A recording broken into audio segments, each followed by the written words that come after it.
This might end up being one of the world's ugliest drawings. And I also believe it'll be one of the most useful images for you to build your business and simplify the whole marketing process. And so we'll start out here with what's in the middle. This is your foundation. This is your core right here. And I won't give away what it is quite yet. It will remain a mystery for the moment. I'll say, though, that this was I'm so grateful that this was my focus when I first got into book publishing. I was taught the importance of this, and 10 years ago, it was my main focus. Today, it's my main focus. 10 years from now, it will still be my main focus.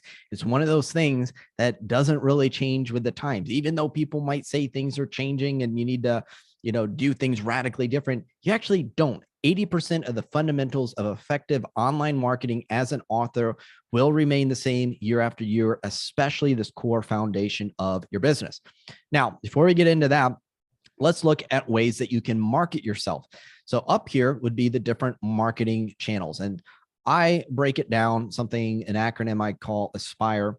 And so some of those things in the Aspire method would be things like ads, right? This could be Facebook ads, Amazon ads, so on and so forth.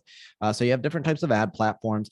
Then you have things like social media. So you have your different social media websites. You got Facebook and LinkedIn and TikTok and wherever you might be as an author. You don't need to be everywhere, but you might be on some different social media channels. And then you have things like platforms. So that could be something like guest podcasting, as an example. That's a great way for many authors to promote your book. And you don't have to do all of these things, right? I'm not saying everyone needs to do guest podcasting, but it's certainly an effective way of promoting yourself. What else can you do to promote yourself? Well, maybe you collaborate with other authors. So let's just say I would call that influencers, right? Influencers who might be promoting your book, your brand, whatever it is. Okay. So you have these different ways. This is how to go out there and get exposure and become discovered in the marketplace. And then you have your offers, which is going to be, for the most part, books, right? And so maybe you have one book. Maybe it's an upcoming book. Maybe it's already out. Maybe you have multiple books. So let's just say, especially for fiction authors writing in a series, you might have multiple books. And let's say whether you're fiction or nonfiction, you might have some other type of offer. So let's just say book one and book two, whether they're in a series or not. And let's just say offer. This could be merchandise that you sell. This could be something like a course or a coaching program, right? It could be any number of things that you might offer that's not necessarily a book. Okay. Now, one of the ways this works is you have these arrows. So, ads sometimes might just be going to a book.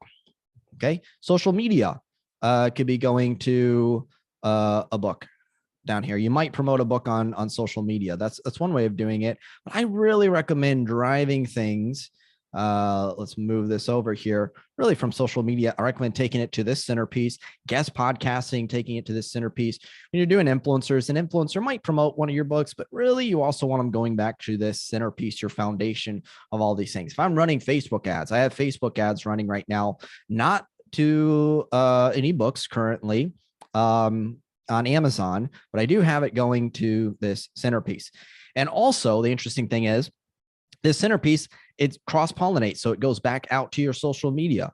It might go back out to a guest podcast appearance. It might go back out to other influencers. And of course, this centerpiece is driving sales to your books and to any of your offers. In fact, your books are taking people back to the centerpiece. And if you followed me for any period of time, or you followed other top authors, you might have an idea of what this centerpiece is.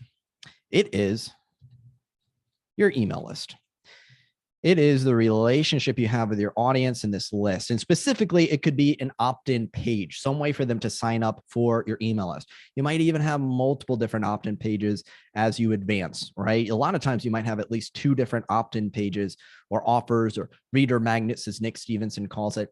The whole point, though, is your email list, to me, that is your business. That is the foundation, right? Because once you have people on your email list, if you have another book that comes out, if you have merchandise, if you have affiliate offers, if you want to promote other people's books, if you want to promote other influencers and they promote you, it's all really going to come back to your email list. And that means it's important to have something to offer them. And of course, it's not enough to just build an email list. It's the relationship that you build with your email list. Unfortunately, a number of authors really aren't that good at email marketing. That's why they struggle. You notice the top authors, the top marketers, the top people in any sort of online business, they are the ones who build an email list and leverage it effectively. Okay, all I want you to take away from this, I know it's it's not the most beautiful thing. There's all these lines going everywhere. You might have, all these things going back and forth, but it's so simple. If you just think my goal on social media, yes, I can promote individual books on social media. If I do nothing else though, if I can just take them from TikTok back to my email list, if I can just take them from Facebook back to my email list, then I can continue that conversation, continue the relationship, and then promote a book or an offer to them, or vice versa. If I'm wanting to build a new social media channel, I have my email list. All I have to do is let my email list know about this new social media platform and go check it out there.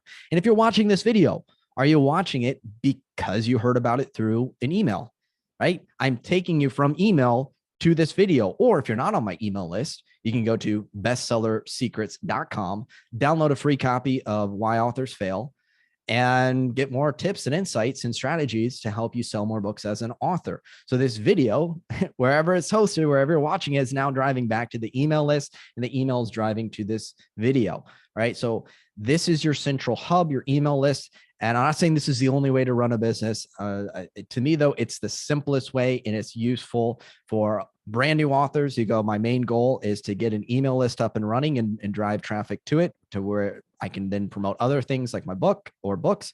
And it also works for people who are making millions a year, whether they're authors or course creators or coaches or whatever, and they're primarily doing it through their email list.